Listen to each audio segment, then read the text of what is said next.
Morning all of you. आप सभी का स्वागत है दिल्ली आईएएस रायपुर के यूट्यूब प्लेटफॉर्म पे। जैसा कि आप जानते हैं कि हमने प्रीलिम्स फोकस्ड 30 कदम के नाम से एक सीरीज लॉन्च की है, जिसमें हमने कुछ टॉपिक्स कवर कर लिए हैं। और आज का हमारा टॉपिक है अर्थ की जियोलॉजिकल हिस्ट्री, मतलब कि पृथ्वी का भौगोलिक इतिहास। मतलब अगर हम पृथ्वी की बात करें तो पृथ्वी हमारी कितने साल पुरानी है? 4.5 बिलियन ईयर्स पुरानी है। बिलियन को अगर नहीं कनेक्ट कर पा रहे हो तो 1 बिलियन में कितने करोड़ होते हैं? 100 करोड़ होते हैं। मतलब अर्थ हमारी कितने साल पुरानी है? 450 करोड़ पुरानी है। अब इतनी पुरानी अर्थ है तो हम एक एक साल तो नहीं उसके देख सकते, और एक एक साल में कोई ऐसा पर्टिकुलर इवेंट हुआ भी नहीं है। लेकिन जो मेजर इवेंट्स हैं पूरी अर्थ की, अगर हम हिस्ट्री देखें 450 करोड़ साल से लेके अभी तक में, तो कुछ मेजर ईयर्स में कुछ मेजर इवेंट्स हुए हैं। जैसे हम हिमालय का फॉर्मेशन देखेंगे कि हिमालय का फॉर्मेशन हुआ, फिर हिमालय के साथ साथ और कौन कौन से मतलब हिमालय जैसे हमारा वलय पर्वत है, फोल्ड माउंटेन है, तो हिमालय के साथ ही और कौन कौन से कॉन्टिनेंट्स में कौन कौन से इसी तरह के फोल्ड माउंटेन्स बने हैं जो एक साथ बने हैं। अरावली के साथ विश्व के और कौन से पर्वतों का निर्माण हुआ है। ठीक है, अर्थ जब हमारी बनी थी स्टार्टिंग में तो वो एक मॉल्टन स्टेट में थी। अर्थ का जो सबसे जो सरफेस वाला पार्ट हम देखते हैं, यानी कि अर्थ की क्रस्ट, तो वो अर्थ की क्रस्ट का फॉर्मेशन कब हुआ है, कितने साल लगे हमें अर्थ के क्रस्ट का फॉर्मेशन होने में। जब हम ये सारे टॉपिक्स क्लास में कवर करते हैं तो हम इन डिटेल डिस्कस करते हैं, लेकिन जब हम यहाँ पे इसके क्वेश्चन सॉल्व करेंगे तो मतलब अभी आपके एग्जाम को बहुत कम टाइम है, तो जो मैं प्री एज्यूम कर रही हूँ कि आप ये टॉपिक अच्छे से पढ़ चुके हैं। अगर सपोज आपने ये टॉपिक नहीं पढ़ा है और आप ये वीडियो शुरू करने वाले हैं, तो जहां भी आपके पास जो भी सोर्स हो, आप कोशिश करिए कि आप वहां से एक बार इस टॉपिक को एक बार नजर मार लें, एक बार पढ़ लें, इसके बाद इसके क्वेश्चंस को अटेम्प्ट करने की कोशिश करें। उससे आप ज्यादा रिलेट कर पाएंगे और आपको वो आपके रिवीजन की तरह वर्क करेगा। ये जो सीरीज बनाई लॉन्च की गई है, ये इसी पर्पज से की गई है कि आपने एक बार पढ़ लिया तो फिर आप एक बार अगर इस टॉपिक को देखें तो आपको दोबारा कहीं से कुछ पढ़ने की जरूरत नहीं पड़े। लेकिन पूरी सीरीज में सिर्फ ये एक टॉपिक है जिसको मतलब मुझे ऐसा लगता है कि आपको एक बार इसको मतलब, क्योंकि जैसे अगर मैं फिजिकल डिवीजन की बात करूं, भौतिक विभाजन की बात करूं, इंडिया के लोकेशनल एक्सटेंट की बात करूं, तो ये सब चीजें आप पहले पढ़ते हैं, बच्चों को ये चीजें थोड़ा क्लियर रहती हैं। लेकिन जो पृथ्वी की जियोलॉजिकल हिस्ट्री है वो मतलब बुक्स वगैरह में भी बहुत क्लियर एक जगह पे नहीं लिखा होता है, तो बच्चे जनरली इस टॉपिक को थोड़ा उन्हें इस टॉपिक के बारे में थोड़ा कम नॉलेज रहता है। तो अगर आप बिना पढ़े इस वीडियो को देखना शुरू करेंगे तो शायद आप उतना कनेक्ट नहीं कर पाए। इसलिए एक बार इस टॉपिक को पढ़ लीजिएगा, जितना हो सके मैं यहाँ पे कवर करने की कोशिश करूंगी, लेकिन आप इसको एक बार पढ़ने के बाद ही ये वीडियो देखिएगा, ठीक है? तो आप ज्यादा अच्छे से कनेक्ट कर पाएंगे। चलिए तो फिर शुरू करते हैं। तो देखिए हम फर्स्ट क्वेश्चन जैसे देखिए, which one of the following systems is fossiliferous, यानी कि कंटेन फॉसिल्स। तो ये हमने देखा है कि ये क्या है, मतलब जैसे हमने साल को मतलब पूरे मंथ में, वीक्स में और डेज में डिवाइड करते हैं, वैसे ही अर्थ की हिस्ट्री को भी देखें तो इनमें हम डिवाइड करते हैं। सबसे बड़ा जो होता है वो ईऑन होता है। ऑन से कोई चीज शुरू होती है तो यहाँ से ध्यान रखिएगा। फिर ईऑन जो है वो कुछ एराज में डिवाइडेड है, फिर जो एराज है वो कुछ पीरियड्स में डिवाइडेड है, फिर पीरियड के बाद जाए हम तो कुछ एपोक है, फिर एपोक के बाद हम जाएंगे तो हम एज की बात करते हैं। ठीक है, तो ऑन से ध्यान रखिएगा, इससे आपको एरा ध्यान रहेगा, और मटर को इंग्लिश में पी कहते हैं, वो वाला पीईए से ध्यान रखिएगा कि पीरियड, एपोक और एज। अब देखिए, अब कुछ बेसिक चीज समझिए। जैसे ये वाले क्वेश्चन में मैं आऊंगी उसके पहले आप ये थ्योरी एक बार थोड़ा सा देख लीजिए और नोट भी कर लीजिएगा। अगर मैं एऑन की बात करूं तो सबसे पुराना एऑन है हमारा हेडियन। हेडियन के बाद है हमारा आर्कियन। हम आर्कियन रॉक्स के बारे में पढ़ते हैं, उन रॉक्स का फॉर्मेशन इस टाइम पे हुआ था। फिर हमारा है प्रोटेरोजोइक, और फिर इसके बाद है हमारा फेनेरोजोइक। ठीक, ये मैं बाद में मिटा दूंगी तो आप एक बार साइड में वो टेबल बना लीजिए। तो अगर मैं अभी करंट टाइम की बात करूं तो करंट टाइम में हम कौन से ईऑन में चल रहे हैं, हमारा कौन सा ईऑन है, तो वो है हमारा फेनेरोजोइक। ठीक है, फिर इसके बाद इसी तरह से जो हमारी एराज है वो कुछ भागों में डिवाइडेड है, फिर इसी तरह से कुछ हमारे पीरियड्स हैं जो डिवाइडेड हैं, फिर इसी तरह से एपोक है और एज है। अब ये सब आप जहां पे भी आप पढ़े हो वहां से आप इसको नोट कर लीजिएगा कि अभी कौन सा पीरियड चल रहा है, कौन सी एरा चल रही है। लेकिन अगर एपोक की बात करें तो एपोक में हम अभी होलोसीन एपोक में हैं। ठीक है, और अगर एज में बात करें तो अभी हम मेघालयन एज में हैं।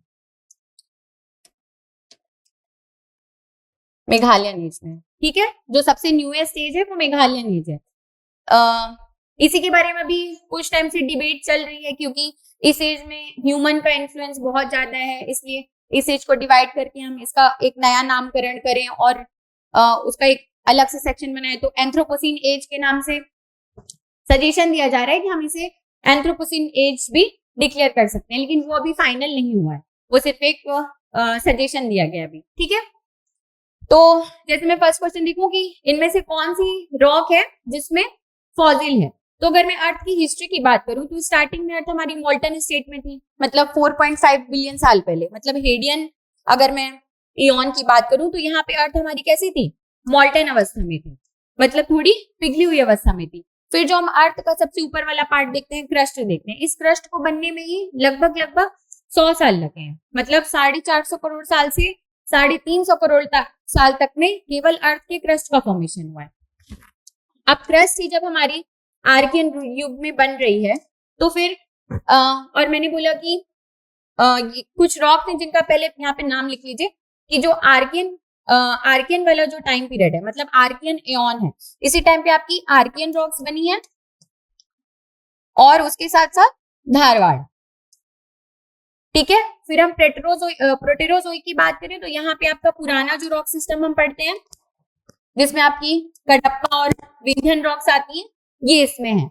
और इस समय तक में अर्थ में, मतलब यहाँ पे देखिए अभी तो क्रस्ट का ही फॉर्मेशन हो रहा है। फिर इसके बाद थोड़ा सा हम ऊपर जाएंगे तो हम देखेंगे कि जो इनवर्टिब्रेट्स हैं, यानी जिनकी बोन मैरो नहीं होती, वैसे वाले एनिमल दिखेंगे। फिर धीरे धीरे वर्टिब्रेट्स आएंगे, उसमें आपको फर्स्ट ट्रेस फिश के मिलेंगे। फिर हम थोड़ा ऊपर जाएंगे तो क्या होगा, आपको जो प्लांट्स हैं वो मिलेंगे। फिर प्लांट्स के बाद जो अभी हम मैमल देखते हैं वो काफी टाइम बाद हमें दिखेंगे। और ह्यूमंस तो आपकी शायद जो पीरियड में अगर हम देखें तो 2 पीरियड है, एक नीचे वाला है हमारा टर्शियरी और ऊपर वाला है क्वाटरनरी, यानी कि चतुर्थ कल्प। ठीक है, तो अभी हम जो है वो क्वाटरनरी पीरियड में है। तो जो हम अभी जो ह्यूमन देख रहे हैं, होमो सेपियंस जिसको कहते हैं, वो हमारे क्वाटरनरी पीरियड में आ रहे हैं।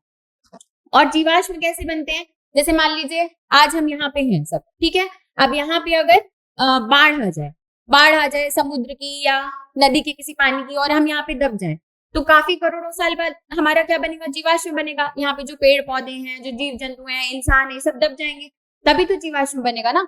और हम यहाँ की जो रॉक्स देख रहे हैं जो इतनी पुरानी है, यहाँ पे तो मतलब ना भी पेड़ आए हैं ना जीव जंतु आए हैं, तो फिर जीवाश्म कैसे बनेगा, जीवाश्म नहीं बनेगा। इसलिए हमें 4 रॉक्स तो पता चल गई, कौन कौन सी, आर्कियन, धारवाड़, कडप्पा और विंध्यन, जिनमें फॉसिल नहीं होगा। उसके बाद की जो रॉक्स बनेंगी जहां पे जब थोड़े बहुत जीव जंतु आ जाएंगे धरती में, मतलब जो हम बड़े बड़े जीव जंतु देखते हैं, तब फिर वहां पे फॉसिल्स हमको उन रॉक्स में मिलेंगे। ठीक है, तो यहाँ से इस चीज को क्लियर रखिएगा। तो यहाँ से हम क्या क्या एलिमिनेट कर सकते हैं, आर्कियन एलिमिनेट कर सकते हैं, विंध्यन कर सकते हैं और धारवाड़ कर सकते हैं। तो हमारा आंसर क्या आ जाएगा, द्रविडियन। मतलब मुझे किसमें फॉसिल है ये पता हो नहीं पता हो, लेकिन किसमें फॉसिल बिल्कुल नहीं होगा ये मुझे पता है, तो मैं एलिमिनेट करके आंसर ला सकती हूँ ना। तो इसका आंसर क्या हो जाएगा, द्रविड़। अब सेकंड में चलते हैं। अब देखिए, which period is known as the age of fishes. ठीक है, अब अगर आपने इस चैप्टर को पढ़ा, इसमें ऐसे समझाने लायक कुछ नहीं है, मतलब इसमें क्या ही एक्सप्लेन करूं।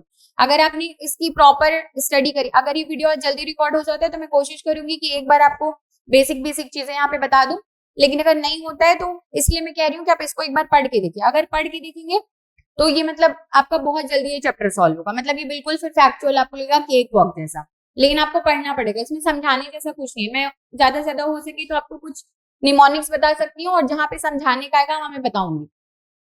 तो एक टाइम पीरियड हमारा हुआ जब फर्स्ट ट्रेस हमको किसके मिले, फिशेस के मिले। ठीक है, फिर इसके बाद एक टाइम आएगा जब फिशेस की भरमार हो जाएगी, जिसको हम क्या कह रहे हैं, एज ऑफ फिशेस कह रहे हैं। आप इसको ध्यान रखिएगा, आप एफ से और डी से, एफ डी पढ़ते हैं ना, फिक्स्ड डिपॉजिट, तो फिक्स्ड डिपॉजिट से ध्यान रखिएगा कि जो एज ऑफ फिशेस है वो हम किसको कह रहे हैं, डिवोनियन को कह रहे हैं।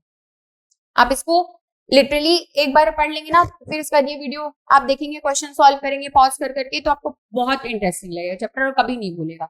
लेकिन अगर बिल्कुल बिना पढ़े अगर आएंगे तो फिर बस ऐसे ही फैक्चुअल लगेगा और जो कॉन्सेप्ट क्लैरिटी होनी चाहिए वो नहीं होगी। ठीक है, एज ऑफ फिशेस। अगर जुरैसिक की बात करें तो ये हमारी एज ऑफ डायनासोर्स है। मतलब अगर जुरासिक की बात करें तो जुरासिक में इसमें 3 पीरियड है, ठीक है। पहला है हमारा ट्रियासिक, फिर है जुरासिक और फिर है क्रिटेशियस, ठीक है। तो जो हमारी जुरासिक पीरियड है ये क्या है, एज ऑफ डायनासोर्स है। फिर इसके बाद अगर हम थोड़ा ऊपर आते हैं तो क्रिटेशियस पीरियड है, जिसमें क्या होता है, डायनासोर्स हमारे एक्सटिंक्ट हो जाते हैं। क्यों एक्सटिंक्ट होते हैं, इस टाइम पे जुरासिक पीरियड में हमारे डायनासोर्स थे, फिर कुछ तो ऐसा हुआ होगा जिसकी वजह से डायनासोर एक्सटिंक्ट हो गए। तो उसका रीजन बताया जाता है कि उस टाइम पे मिटियोर का इम्पैक्ट बहुत ज्यादा बढ़ गया था। मतलब मिटियोर मतलब जैसे आप सोलर सिस्टम वाला चैप्टर हमने अभी देखा है, तो मैंने बताया था कि जो अर्थ, अगर हम सोलर सिस्टम की बात करें तो प्लैनेट्स के अलावा कुछ बड़े बड़े एस्टेरॉइड्स होते हैं। एस्टेरॉइड्स का जो छोटा फॉर्म होता है वो मेटेओराइड होता है। मेटेओराइड, RIDE। फिर वो मेटेओराइड अगर अर्थ के एटमॉस्फेयर में एंटर करते हैं तो उसको हम क्या बोलते हैं, मिटियोर बोलते हैं, उल्का पिंड जिसको कहते हैं। फिर वो मिटियोर जो होते हैं वो कभी कभी क्या होते हैं, वैसे तो वो घर्षण से वहीं पे नष्ट हो जाते हैं, लेकिन कभी कभी कुछ सरवाइव करते हुए अर्थ में भी इम्पैक्ट करते हैं, ठीक है। तो उनको हम क्या बोलते हैं, मिटियोराइटी कहते हैं, ठीक है। तो हम साउथ अमेरिका में एक यूकाटान पेनिनसुला है, वहां पे एक बहुत बड़ा क्रैटर है। तो कहते हैं वो जो क्रैटर है वो मेटेओराइट के ही इम्पैक्ट से बना था। फिर हम अगर अपने इंडिया की बात करें तो इंडिया में जो हमारी लोनार लेक है जो कि महाराष्ट्र में है, वो उस लोनार लेक का फॉर्मेशन भी मेटेओराइट के इम्पैक्ट से ही हुआ था, ठीक है। तो इस समय पे मेटेओराइट का इम्पैक्ट बढ़ गया था और वोल्केनिक एक्टिविटी बढ़ गई थी, जिसकी वजह से डायनासोर्स एक्सटिंक्ट हो गए थे। अब इस टाइम पे जो छोटे छोटे जीव जंतु थे जो कि जमीन में बोरो बना के, होल बना के रह सकते थे, वो सरवाइव कर गए, लेकिन जो बड़ी बड़ी स्पीशीज थी वो यहाँ पे एक्सटिंक्ट हो गई थी, ठीक है। तो इसके बारे में ये याद रखिएगा। फिर कार्बोनिफेरस एक पीरियड है जिसके बारे में हम पढ़ेंगे कि जो वर्ल्ड का हाईएस्ट क्वालिटी का कोल है यानी कि एंथ्रासाइट कोल, वो हमारा कार्बोनिफेरस पीरियड का है। जैसे हम जम्मू एंड कश्मीर का पढ़ते हैं कि जम्मू एंड कश्मीर में बस हमारे थोड़ी सी मात्रा में एंथ्रासाइट कोल मिलता है कालाकोट वाले रीजन में, लेकिन क्योंकि वहां की माइनिंग इतनी फिजिबल नहीं है इकोनॉमिकली, इसलिए हम वहां पे माइनिंग नहीं करते हैं। बाकी जो वैसे देखें तो ये सबसे हाईएस्ट क्वालिटी का कोल है और ये यूरोप और नॉर्थ अमेरिका के देशों में मिलता है। हमारे यहाँ कौन सी वैरायटी मिलती है कोल की, बिटुमिनस, ठीक है। तो इसका आंसर क्या हो जाएगा, डिब्यूनियन। इसको FD से ध्यान रखिएगा। फिर देखते हैं which of the following geological systems contains diamond bearing rocks। अब देखिए डायमंड हमको कहाँ मिलता है, इंडिया में। डायमंड हमको इंडिया में पन्ना वाले रीजन में मिलता है। हम देखेंगे तो सबसे बड़ी जो माइन है इंडिया में डायमंड की, जहां से हम डायमंड को एक्सट्रैक्ट करते हैं, वो पन्ना में है। और पन्ना कहाँ पे है, मध्य प्रदेश में है। मतलब अगर आपको ये आंसर नहीं भी आता है तो मैं बता रही हूँ कि हमको कैसे सॉल्व करना है। आप जब पेपर सॉल्व करेंगे तो आपसे सारे क्वेश्चन सॉल्व नहीं होंगे, आपको जो क्वेश्चन का आंसर नहीं भी पता है वो भी आना चाहिए। किसी के लिए में भी ये क्वेश्चन बहुत ईजी हो, लेकिन जिसको नहीं आ रहा उसको नहीं आएगा, ठीक है। तो यहाँ पे देखिए अगर आपको बाकी चीजें भी पता है और अगर एग्जैक्ट इसका रिलेशन नहीं पता है कि कौन सी रॉक से एसोसिएटेड है, तो मैं बता रही हूँ कि कैसे हम सॉल्व कर सकते हैं। तो पन्ना में हमको डायमंड की खदान मिलती है और पन्ना कहाँ पे है, मध्य प्रदेश वाले रीजन में लाई करता है। और मध्य प्रदेश में हम कौन सी माउंटेन रेंज पढ़ते हैं, विंध्यन माउंटेन रेंज पढ़ते हैं, ठीक है। तो यहाँ से आप अगर थोड़ा बहुत अगर आपको गैस वर्क लेना है तो आप ये ले सकते हैं, ठीक। तो आंसर क्या हो जाएगा हमारा, विंध्यन। फिर देखिए consider the following statements, the Archaean rock system is the oldest rock system in India. ये तो हमने अभी देखा था कि जो आर्कियन रॉक्स है हमारी वो सबसे पुरानी है, तो ये हमारा पहला ऑप्शन सही हो गया। आर्कियन चट्टान प्रणाली भारत की सबसे पुरानी चट्टान प्रणाली है। फिर देखिए the Archaean rocks are fossil rich and sedimentary in nature. अब जो हमारी आर्कियन रॉक्स है वो कैसी है, अर्थ क्या थी, पहले मॉल्टन स्टेट में थी, मतलब पिघली हुई थी, फिर वो जमी है। तो आर्कियन रॉक्स हमारी कैसी होंगी, इग्नियस रॉक्स होंगी। दोस्तों यहाँ से भी ये गलत हो गया, दूसरा बोल रहा है कि फॉसिल रिच। आर्कियन टाइम में तो मतलब जीवाश्म के लिए जो जीवाश्म जिन चीजों को हम कहते हैं वो तो वहां पे मतलब लाइफ एग्जिस्ट करती ही नहीं थी, तो जीवाश्म कहाँ से आएगा, है ना। तो दूसरा स्टेटमेंट हमारा सरासर गलत हो जाता है। तो हमारा आंसर क्या आ जाएगा,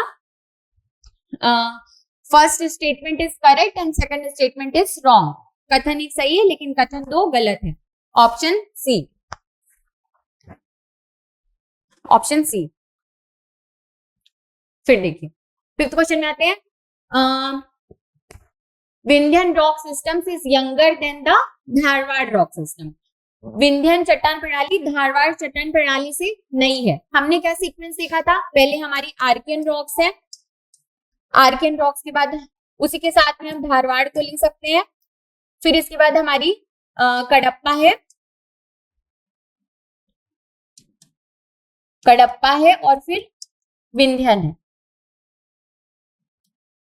ठीक है, मतलब इन दोनों से तो ये दोनों नई ही है, तो विंध्यन चट्टान प्रणाली धारवाड़ चट्टान प्रणाली से क्या है, नई है। तो आपका पहला सही हो गया। अब आपके दो ऑप्शन तो आराम से एलिमिनेट हो जाएंगे कि both statements are correct, both तो गलत, बोथ तो सही है ही नहीं। अब देखिए, आपको सिर्फ पहला पता है, मतलब आपको एक लाइन पता है, इसके बाद आप देखिए कैसे आंसर में आ सकते हैं।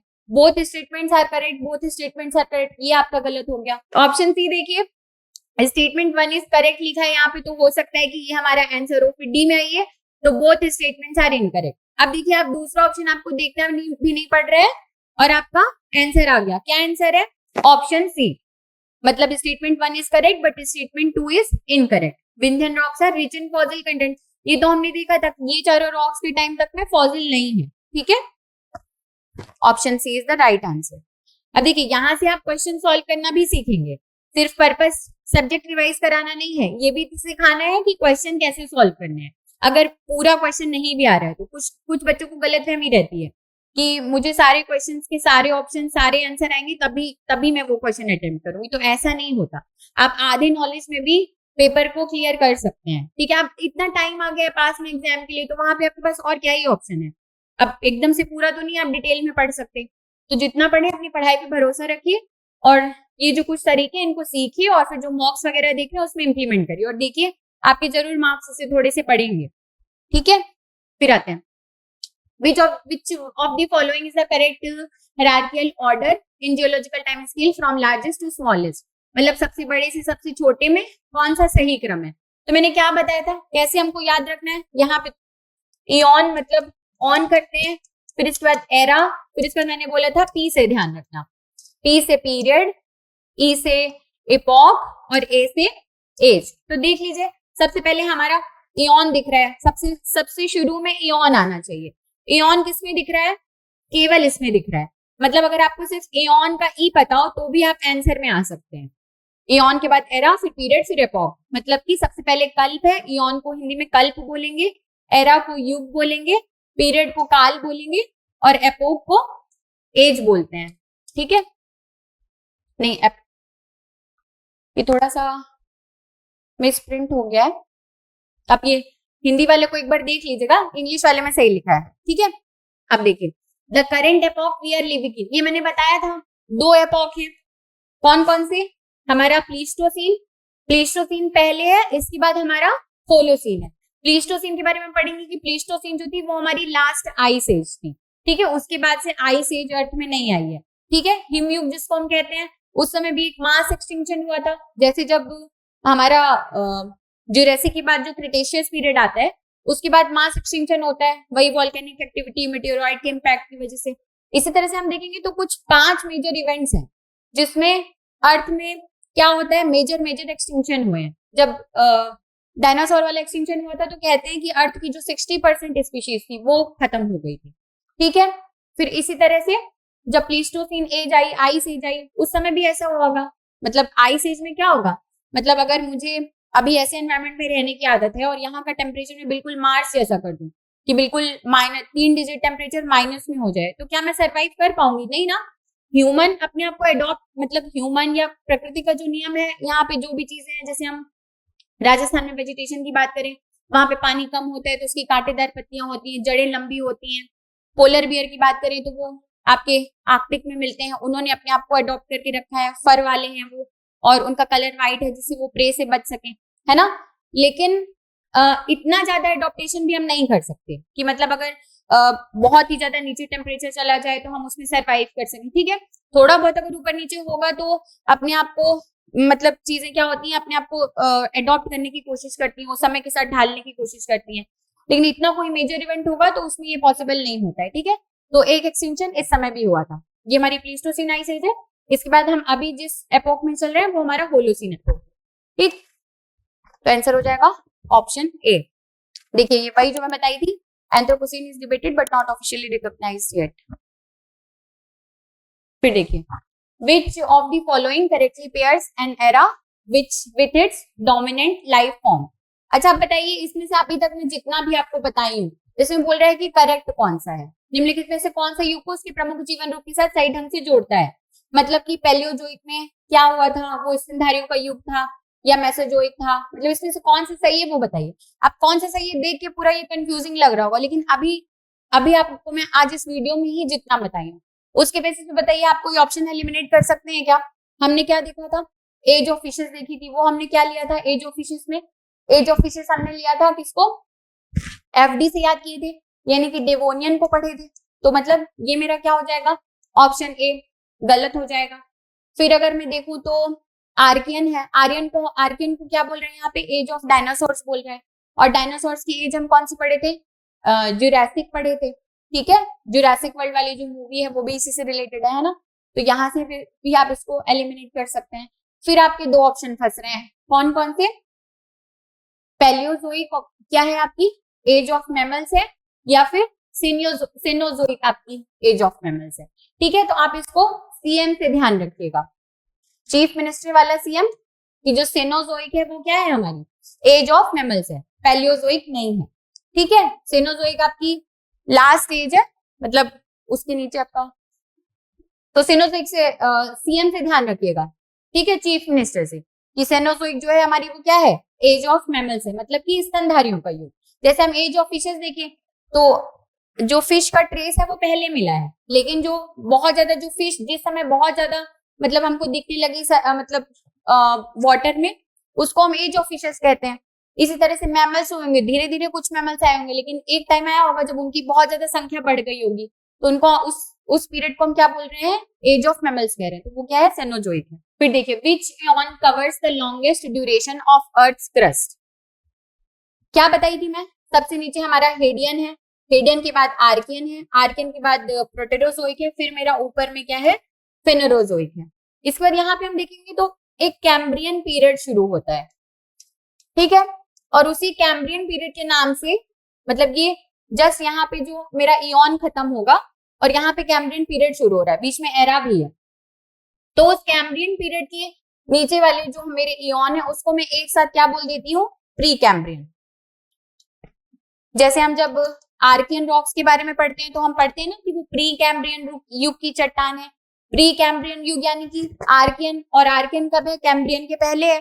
तो हम इसका आंसर क्या हो जाएगा, हेडियन, आर्कियन, पेट्रोजोइक तो एक साथ है, लेकिन ये जो मेजोरिटी ऑफ द पूरा टोटल जो है हमारा वो क्या लेंगे हम आंसर, प्री कैम्ब्रियन लेंगे। ठीक है, प्री कैम्ब्रियन जो युग है हमारा वो लगभग आप बोले तो 88% या कहीं कहीं पे 90% लिखा रहता है। मतलब अर्थ की पूरी हिस्ट्री अगर हम बोले कि 100 साल की है, ठीक है, तो उसमें से 90 साल पूरे के पूरे आपके प्री कैम्ब्रियन युग में ही कवर्ड है। ठीक है, which of the following is the correct order of eons from oldest to most recent. अब इयॉन का बताइए क्या है इसमें, अब ये तो बहुत इजी हो जाएगा आपके लिए, इसको आप हैप से ध्यान कर लीजिएगा।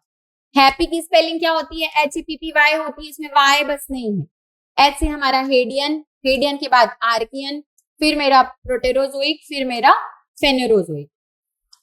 ठीक है, तो एच आपका हेडियन कहाँ पे देखिए, यही ऑप्शन बी में, मतलब हेडियन भी याद है तो हो जाएगा, Hadean, Archean, Proterozoic, Phanerozoic, option C. Hindi में भी वही है। फिर देखिए, the oldest known rocks on earth belong to which ion.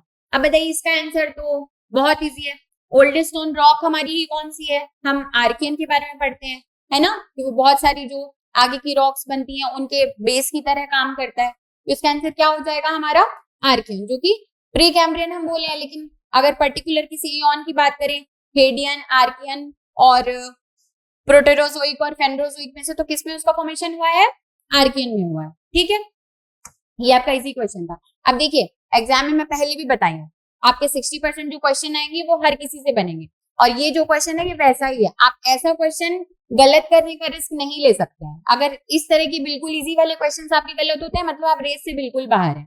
ठीक है, तो जो इजी वैले क्वेश्चन है वो आपको एनी हाउ आपके करेक्ट होने चाहिए। ठीक, एक्सप्लेनेशन वगैरह थोड़ा बहुत लिखा है उसको कर लीजिएगा। In which eon did the earth crust first solidify, मतलब कि सबसे पहले जो हमारी अर्थ की क्रस्ट का जो सॉलिडिफिकेशन हुआ था, यानी कि भूपर्पटी जिसको बोलते हैं हिंदी में, ठीक है। भूपर्वती का निर्माण कब हुआ था? तो मैंने बताया 4.5 बिलियन ईयर्स पहले अर्थ का फॉर्मेशन हुआ, जब वो मॉल्टन स्टेट में थी। फिर उसके 100 करोड़ साल लगे हमको किसमें? क्रस्ट को सॉलिडिफाई होने में। तो वो कब हुआ है हमारा? हेडियन में तो मॉल्टन में थी, जब आर्कियन फेज आया हमारा तब हुई है क्या? अर्थ सॉलिडिफाई। फिर आर्कियन में और भी बहुत सारी चीजें हुई हैं, जो हमारे पहले ओशियंस हैं उनका निर्माण हुआ है। फिर आप बात करेंगे तो जो पहले कॉन्टिनेंट्स बने हैं वो हमारे इस पीरियड में बने हैं। ठीक है, तो कुछ चीजें क्या करिएगा, नोट कर लीजिएगा। बाकी क्लास में हम ये सब डिटेल में करते हैं, यहाँ पे इतना टाइम नहीं है तो मैं थोड़ा शॉर्ट में बता रही हूँ। आर्कियन, फिर देखिए, the development of oxygen in earth atmosphere, great oxidation event occurred in which Aon of the pre Cambrian period. मतलब कि पृथ्वी के वायुमंडल में ऑक्सीजन का विकास प्री कैम्ब्रियन की किस युग में हुआ है? प्री कैम्ब्रियन के कौन कौन से युग हैं? 3 युग हमने देखे थे। 3 युग कौन कौन से हमारे?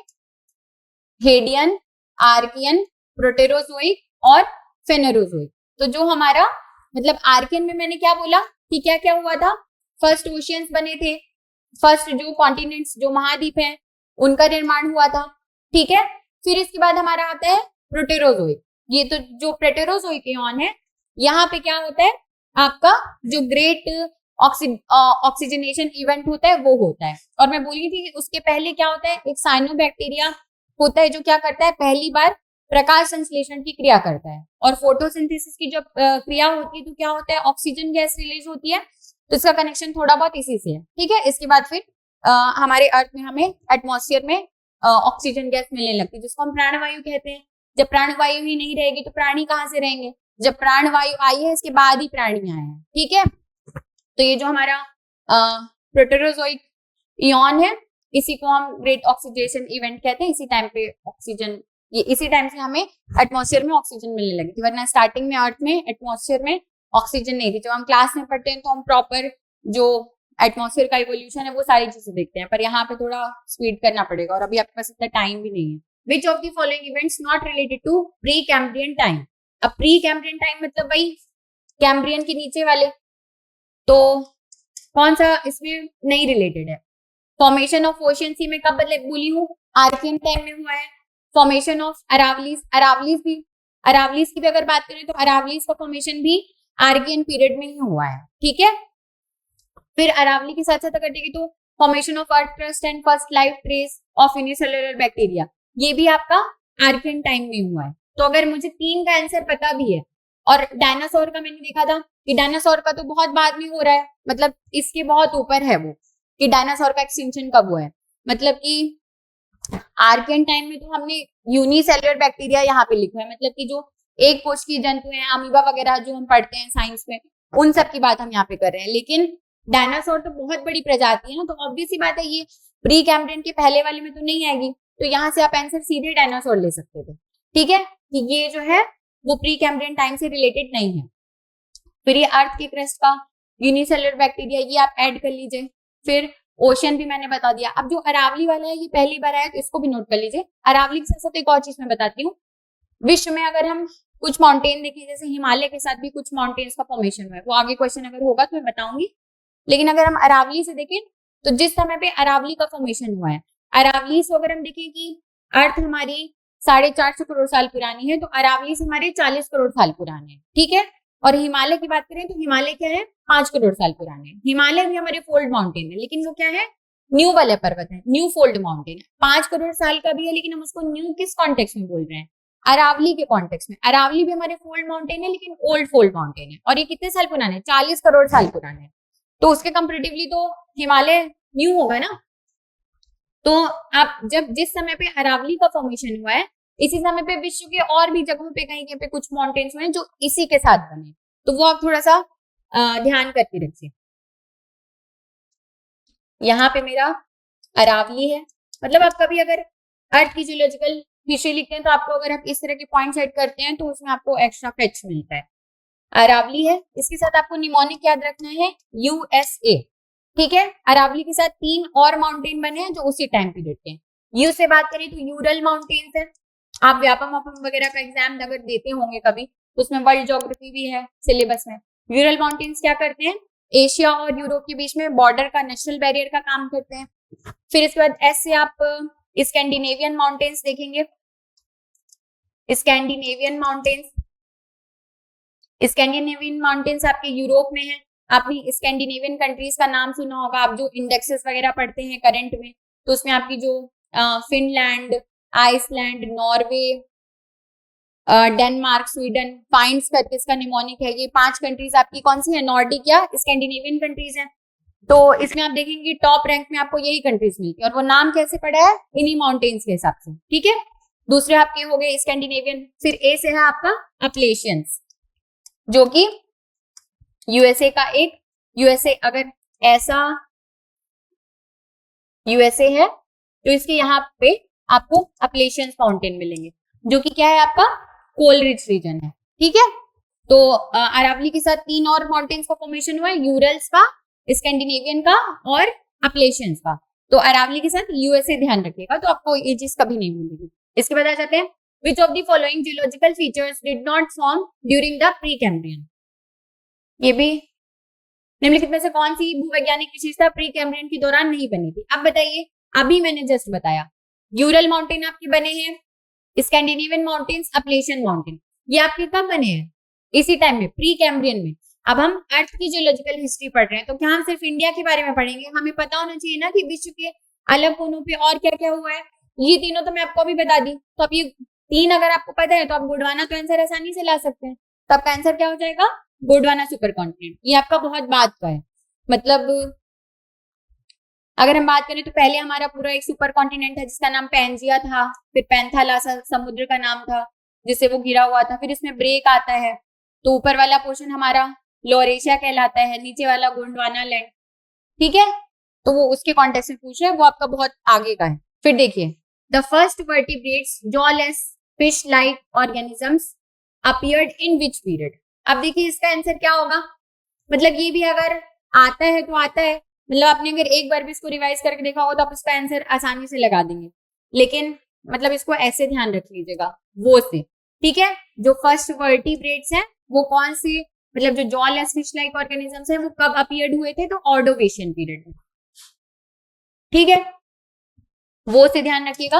वर्टिब्रेट्स सबसे पहले कब आए थे, वर्टिब्रेट्स को क्या कह रहा है, कशेरुकी, मतलब जिनमें ये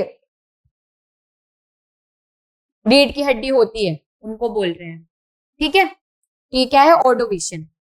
फिर देखिए, the Cambrian period is primarily known for, जो कैम्ब्रियन पीरियड है वो किसके लिए जाना जाता है, emergence of first reptiles, diversification of flowering plants, sudden explosion of marine invertebrate life, या इवोल्यूशन ऑफ मैमल्स। किसके लिए जाना जाएगा, बताइए, अभी तक जितना पढ़े उसकी बेसिस पे आप क्या आंसर लेंगे, इसका आंसर आपका क्या होगा, sudden explosion of marine invertebrate life. जो हम इसके पहले वाला देखे थे वो क्या था, इसमें हम ऑर्डोविजन में हमने क्या देखा है कि जो वर्टिब्रेट्स है, ठीक है, और यहाँ पे क्या पूछ रहा है, इनवर्टिब्रेट्स, मतलब ये ऑर्डोविजन इसके बाद का है, कैम्ब्रियन उसके पहले है। यहाँ पे मैं कैम्ब्रियन पढ़ी थी और यहाँ पे हेडियन, आर्कियन, प्रेटरोजोइक पढ़ी थी, तो मतलब ये जो पीरियड है कैम्ब्रियन ये पहले ही होगा ना, मतलब इनवर्टिब्रेट्स पहले आए होंगे, उसके बाद क्या आए होंगे, हमारे वर्टिब्रेट्स आए होंगे। तो जो सबसे पहले है, मतलब अगर मैं बात करूं, सबसे पहले इनवर्टिब्रेट्स आए होंगे, फिर वर्टिब्रेट्स आए होंगे, फिर प्लांट्स आए होंगे, फिर इसके बाद मैमल्स आए होंगे। तो उस सीक्वेंस में अगर हम देखें तो रेप्टाइल्स तो बहुत बड़े होते हैं, फ्लावरिंग प्लांट्स भी ले लें, इवोल्यूशन मतलब मैमल्स को भी हटा दे, तो जो सबसे इनिशियल मुझे अगर लाइफ का फॉर्म दिख रहा है वो इन्वर्टिब्रेट्स दिख रहा है, यानी कि अकशेरुकी जीव दिख रहे हैं, है ना। तो वो कहाँ होंगे, जो सबसे पहला वाला पीरियड होगा। और अगर मुझे पीरियड याद है तो पीरियड अगर मुझे याद है तो मैं आसानी से कर सकती हूँ। ऐसे ही जो पीरियड है ये 6 में डिवाइडेड है, ठीक है, मतलब प्रोटेरोजोइक के बाद फेनरोजोइक आता है, फिर एरा में अगर बात करें तो यहाँ पे पैलियोजोइक एरा आती है, ठीक है। पैलियोजोइक एरा कुछ पीरियड्स में आपकी डिवाइडेड है। वो पीरियड में देखिए, इसको मैंने COS ऐसे करके याद किया था, और यहाँ पे DC निमोनिक है, आपको बता देती हूँ,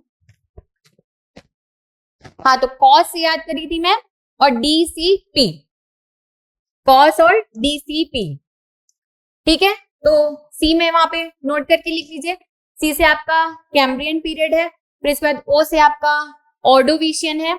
ऑर्डोविशियन के बारे में हम क्या पढ़े, वर्टिब्रेट वाला पढ़े थे, ठीक है। इनवर्टिब्रेट कैम्ब्रियन में है, ऑर्डोविशियन में हमारे वर्टिब्रेट्स हैं। फिर इसके बाद एस में सिल्यूरियन है, सिल्यूरियन हम प्लांट्स के लिए जानते हैं, ठीक है, नोट करते चलिए।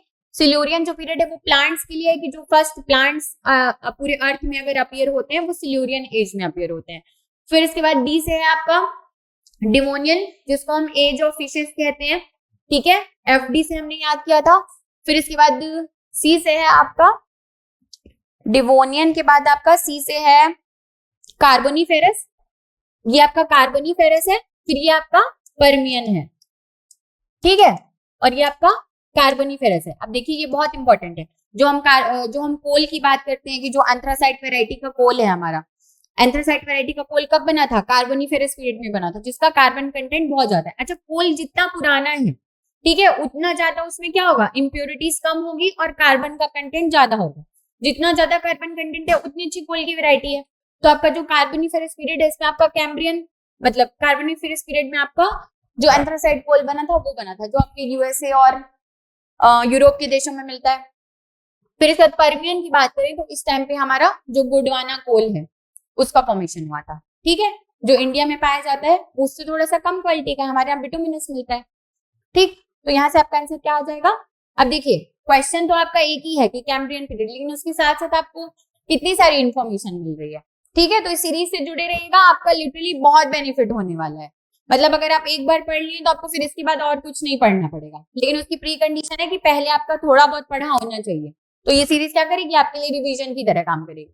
फिर आती हूँ, most of the world major coal deposits were form during which geological period. अभी हमने देखा कार्बोनिफेरस, ठीक है, पर्मियन में आपका गोंडवाना है, बिटुमिनस कोल है, लेकिन जो मेजोरिटी ऑफ द कोल है वो कार्बोनिफेरस पीरियड में ही बना है। जुरासिक हमारी एज ऑफ डायनासोर है, और जो डिवोनियन है वो क्या है, एज ऑफ फिशेस है। मैं बार बार बता रही हूँ जिससे आपको याद रहे, मछलियों का युग है। Mesozoic era is divided into which 3 periods in correct order. तो सब अभी ये भी हमने पहले किया है, ठीक है। सबसे पहले हमने क्या पढ़ा था, ट्रियासिक देखे थे, ट्रियासिक के बारे में कोई अलग से मैं चीज नहीं बताई थी। फिर जुरासिक बताई थी जो एज ऑफ डायनासोर्स थी, फिर सी से क्रेटेशियस बताई थी, ठीक है। क्रेटेशियस बताई थी कि उसमें क्या हुआ था, डायनासोर्स का एक्सटिंक्शन हुआ था। और ये जो हमारा पीरियड्स हैं ये कौन सी एरा का पार्ट है, तो मेसोजोइक एरा का पार्ट है, ठीक है। मतलब पैलियोजोइक, मेसोजोइक और सेनोजोइक। पैलियोजोइक, फिर इसके बाद क्या है हमारी मेसोजोइक, फिर सेनोजोइक। और यहाँ पे हम क्या देखे थे, हेडियन, आर्कियन, फेनेरोजोइक। फिर इसके बाद ये पूरा प्रोटेरोजोइक है ये, फिर ये फेनेरोजोइक। फेनेरोजोइक मतलब हमारी जो अभी इयॉन चल रहा है वो फेनेरोजोइक है। और अगर एरा की बात करूं तो अभी हम कौन से एरा में है, तो सेनोजोइक एरा में है। फिर इसके बाद इसके आगे जो पीरियड था वो मैं बता दी थी कि कौन सा पीरियड चल रहा है अभी, क्वाटरनरी पीरियड चल रहा है ना। सेनोजोइक को अगर डिवाइड करें तो नीचे में मेरा टर्शियरी पीरियड होगा और यहाँ पे क्वाटरनरी पीरियड होगा। टर्शियरी पीरियड में हिमालय का फॉर्मेशन हुआ है। फिर इसके बाद पीरियड की बात क्या आता है, एपोक आता है। एपोक में भी हमने 2 देखे, यहाँ पे अगर एपोक को बना दूं, वहां पे जगह नहीं है तो एपोक देखिए कौन कौन सा, प्लीस्टोसीन और दूसरा होलोसीन।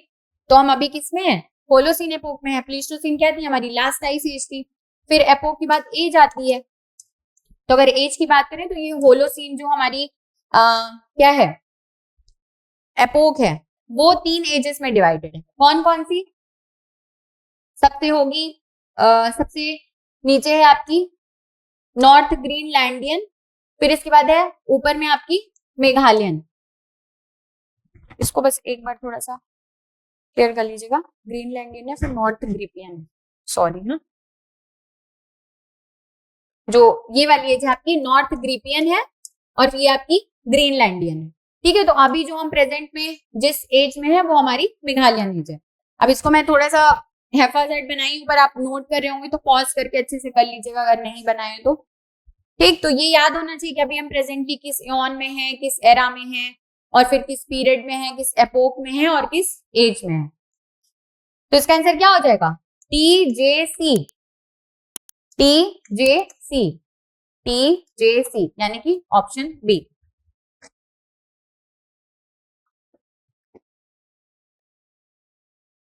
अब देखिए, consider the following statements about Mesozoic era. वही जो अभी अपन देखे हैं, तो supercontinent Laurasia began to break apart during the Mesozoic era.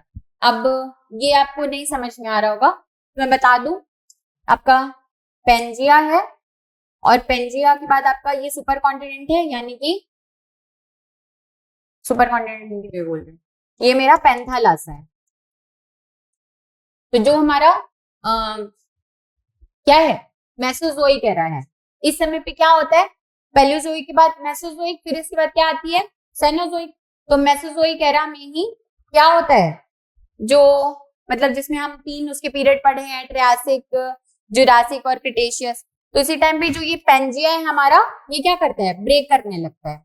Break करने लगता है मतलब टूटने लगता है। जैसे आप अगर रेड सी, और रेड सी किधर, हमारा एशिया वाला रीजन है, सऊदी अरेबिया वाला और अफ्रीका वाला, तो आप देखेंगे कि बीच में जो रेड सी है, तो ऐसा देख के लगता है कि कभी ये जो दोनों लैंड के टुकड़े थे ना, ये जुड़े हुए थे, है ना। लेकिन अभी जो अर्थ के इंटरनल जो फोर्सेस वगैरह होते हैं, उसकी वजह से क्या हो रहा है, उनके बीच में रिफ्ट आ रहा है। इसी तरह से यही फोर्सेस रिस्पॉन्सिबल थे कि जो हमारा पेंजिया था, ये भी ब्रेक होना शुरू हुआ।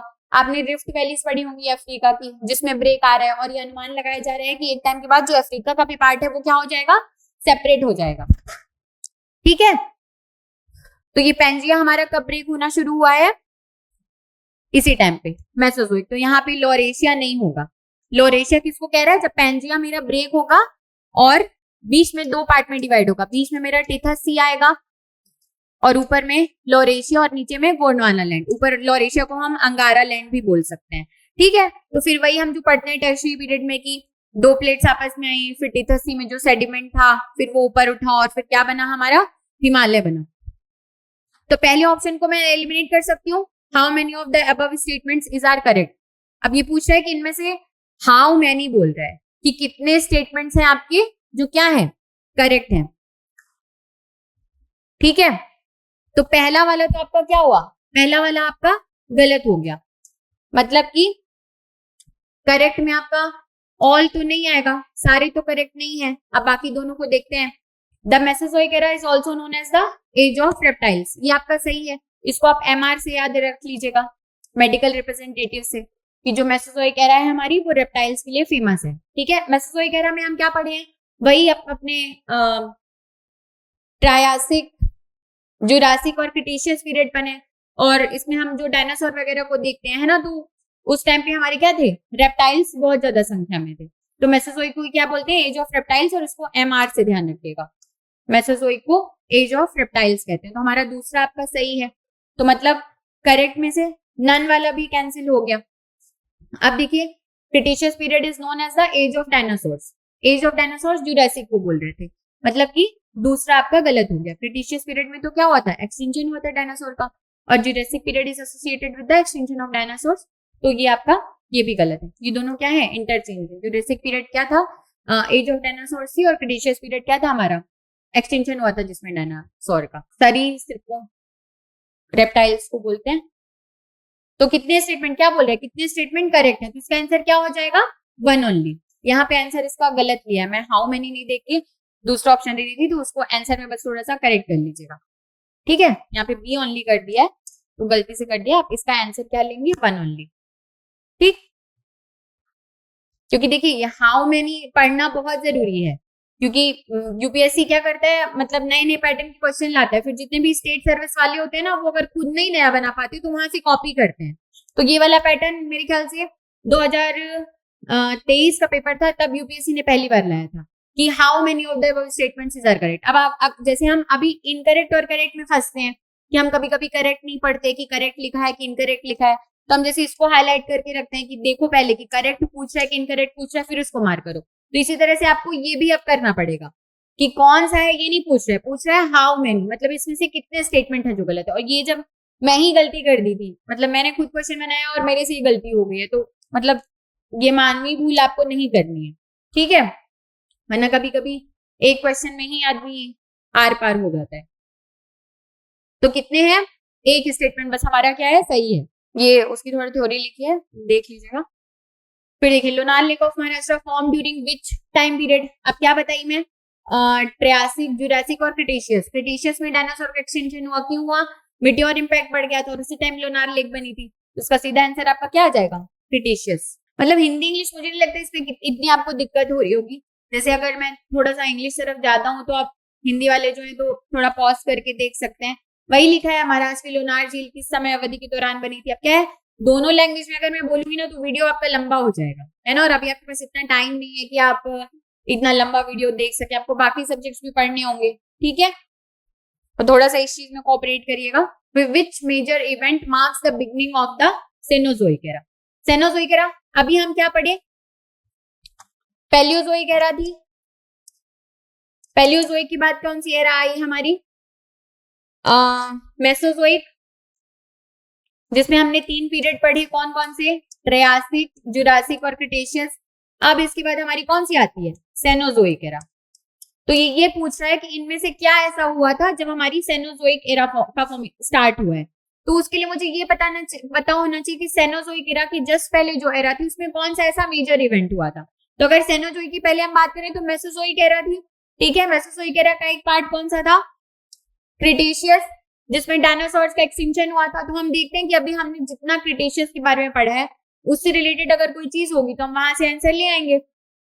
ब्रेकअप ऑफ पेंजिया, पेंजिया का ब्रेकअप कब हुआ है, पेंजिया का ब्रेकअप तो हमारा हम मेसोजोइक एरा में ही पढ़ते हैं, लेकिन एग्जैक्टली क्रिटेशियस के बारे में हमने क्या पढ़ा है उसको नहीं, वो वहां से शुरू हुआ था फिर धीरे धीरे हुआ था। तो इसको हम एक बार लिख सकते हैं कि अगर और कोई ऑप्शन मैच नहीं हुआ तो हम ये ले लेंगे। फिर देखिए, mass extinction of non avian dinosaurs.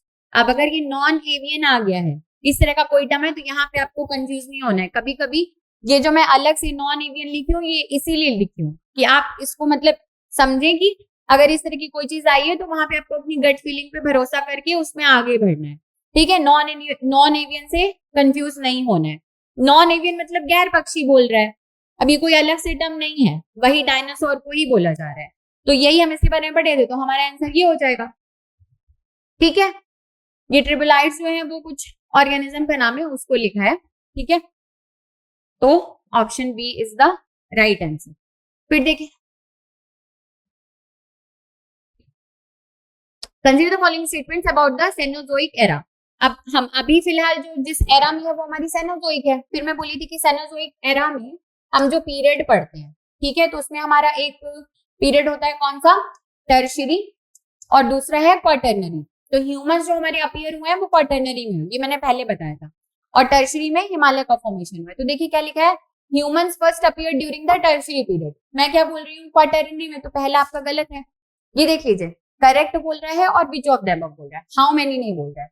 फिर दूसरा कह रहा है कि the Himalayas began forming during this era, और ये तो the Himalayas began forming during this era, मतलब हिमालय आपके टर्शियरी पीरियड में बन रहे हैं, और कौन सी एरा में, तो सेनोजोइक एरा में, ठीक है।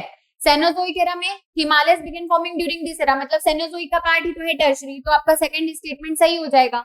लेकिन जो ह्यूमन पहली बार अपीयर हुए हैं वो सेनोजोइक एरा में ही अपीयर हुए हैं, लेकिन सेनोजोइक एरा की क्वाटरनरी पीरियड में अपीयर हुए हैं, ठीक है। तो अगर यहाँ पे पीरियड का नाम अगर सही लिखा होता तो ये स्टेटमेंट सही होता, इसलिए यहाँ पे आपका आंसर क्या हो जाएगा, 2 ओनली। फिर देखिए, which of the following mountain systems were mainly formed due to the orogenic movements during the Tertiary period. अब जैसे हमने अरावली के साथ पढ़े थे 3 माउंटेन्स, यूरल्स जो कि यूरोप और एशिया का के बीच भौतिक विभाजन का काम कर रहे हैं। फिर हमने स्कैंडिनेवियन माउंटेन्स पढ़े थे यूरोप में, वो नॉर्वे फिनलैंड वाले एरिया में।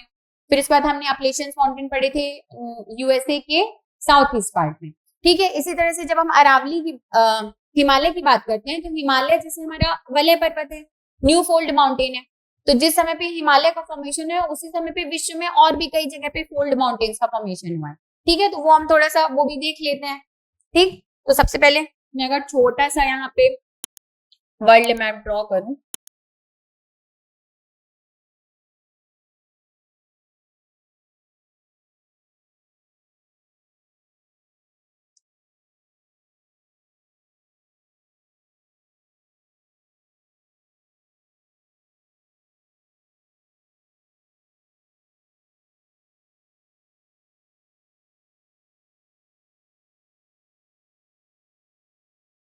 ठीक है, तो यहाँ पे हमारे क्या बने, हिमालय बने। हिमालय के बाद अगर मैं यूरोप में जाऊं तो यूरोप में यहाँ पे हमारे एल्प्स पर्वत है, जो स्विट्जरलैंड वगैरह का पार्ट है। ठीक है, यूरोप के एल्प्स हैं, ये भी न्यू फोल्ड माउंटेन है हमारे, जिनका फॉर्मेशन हिमालय के साथ ही हुआ था। अब अफ्रीका में जाऊं अगर मैं, तो यहाँ पे मेरे अफ्रीका के नॉर्थ वेस्ट में एटलस माउंटेन है। ठीक है, ये भी हिमालय के साथ बना था। फिर अगर नॉर्थ अमेरिका में जाऊं तो यहाँ पे एक लंबी सी माउंटेन की रेंज है रॉकीज, ये भी इसी टाइम पे बने थे। यहाँ पे मेरा एंडीज है। ठीक है, तो ये 5 माउंटेन एक साथ बने थे, इसको आप ध्यान रखिएगा। अगर एक बार में नहीं समझ में आया तो फिर से इसको मतलब पीछे जाके फिर से एक बार देखिएगा और प्रॉपर तरीके से नोट करिएगा। तो क्या आंसर हो जाएगा इसमें मेरा कि विच of the following mountain systems और मेनली फॉर्म, निम्नलिखित में से कौन सी पर्वत प्रणाली मुख्य रूप से तृतीय काल के दौरान पर्वतीय हलचलों के कारण बनी थी। अब थोड़ा सा हिंदी में अगर हल्का फुल्का ट्रांसलेशन में उतना एरर हो तो उसके लिए माफ करिएगा, वो थोड़ी ह्यूमन एरर है, वो हो जाता है। बेसिकली कि आपको समझ में आना चाहिए। अगर कोई चीज नहीं समझ में आ रही है तो आप कमेंट सेक्शन में कमेंट डाल सकते हैं कि मैम यहाँ पे इस क्वेश्चन में डाउट था, तो मैं उसका आपको मैसेज करके उसका आंसर जो है वो क्लैरिफाई करूंगी, चाहे हिंदी वाले हो चाहे इंग्लिश वाले। ठीक, तो क्या देखा हमने, एल्प्स देखा, एंडीज देखा और एटलस देखा। अपलेशियंस तो उससे भी पुराना है, ओल्ड फोल्ड माउंटेन है। मतलब कि फोर्थ ऑप्शन को अगर मैं एलिमिनेट करूं तो मैं 2 में फंस रही हूँ, 1 2 3। तो अभी मेरे को और तीनों पता है, तो अगर मान लीजिए एप्लेशियंस बस पता है तो भी आप 50-50 में फंस रहे हैं। तो ऐसे क्वेश्चन को छोड़ना नहीं है, ये क्वेश्चन आपको एनी हाउ अटेम्प्ट करने हैं। अगर एकदम ऐसे जाएंगे कि नहीं मुझे जितने आते हैं क्वेश्चन मैं वही अटेम्प्ट करूंगी और बिल्कुल सेफ खेलूंगी, तो इसमें आपका पेपर कभी नहीं निकलेगा। मतलब जो लोग भी पेपर निकालते हैं आप उनसे पूछिएगा, उन्होंने मेजोरिटी ऑफ द क्वेश्चंस मतलब करने की कोशिश की है, तभी फिर मतलब आप एक बार कट कुटा के एक सेफ स्कोर मेंटेन कर पाते हैं। ठीक है, तो यहाँ पे 1 2 मतलब एल्प्स और एटलस पता भी है, तो एंडीज आपका आंसर हो जाएगा। मतलब फिर यहाँ पे फिर 50-50 है। अगर आपको नहीं पता है एंडीज तो फिर आप के चांसेस है ना कि आप ए मार सकते हैं या सी मार सकते हैं, और फिर दोनों में से कोई एक सही हो सकता है। प्रोबेबिलिटी ज्यादा होगी जब आप 50-50 में फंस रहे हैं। तो ऐसे ऑप्शन है जहां पे आप चारों में से एक भी ऑप्शन एलिमिनेट नहीं कर पा रहे हैं, तो वैसे क्वेश्चन को जनरली एडवाइस किया जाता है कि आप स्किप कर दीजिए। लेकिन कोशिश करिए कि अगर आप प्रीलिम्स देने जा रहे हैं तो वैसे क्वेश्चन कम से कम हो, जहां आपको बिल्कुल लग रहा है कि मैं बिल्कुल जीरो हूँ, मुझे कुछ नहीं आ रहा, वैसे क्वेश्चन कम ही हो तो अच्छा है। फिर देखिए which of the following sequence is in correct chronological order from oldest to youngest for Indian rock system. अब देखिए ये भी आपका इजी है। सबसे पहले क्या आएगा, आर्कियन, धारवाड़, फिर कडप्पा और विंध्यन। अब ये वाला सीक्वेंस बस देखिए, अगर ये आपको पता है थोड़ा बहुत, धारवाड़, कडप्पा, विंध्यन, गोंडवाना। गोंडवाना आपका लास्ट वाला है, तो गोंडवाना अगर बीच में आ रहा है तो ऑप्शन डी एलिमिनेट कर सकते हैं। ठीक है, यहाँ पे गोंडवाना आपका पहले ही दे दिया है, इसको आप एलिमिनेट कर सकते हैं। फिर इसमें जाइए सी वाले में, तो कडप्पा ठीक लग रहा है, लेकिन कडप्पा के बाद धारवाड़ दिया है ना, तो इसको भी एलिमिनेट कर सकते हैं। तो आपका आंसर क्या आ जाएगा, धारवाड़, कडप्पा, विंध्यन, गोंडवाना। मतलब पूरी चीजें नहीं भी पता हो, जैसे गोंडवाना का मेरे को नहीं पता पर बाकी 3 का तो पता है।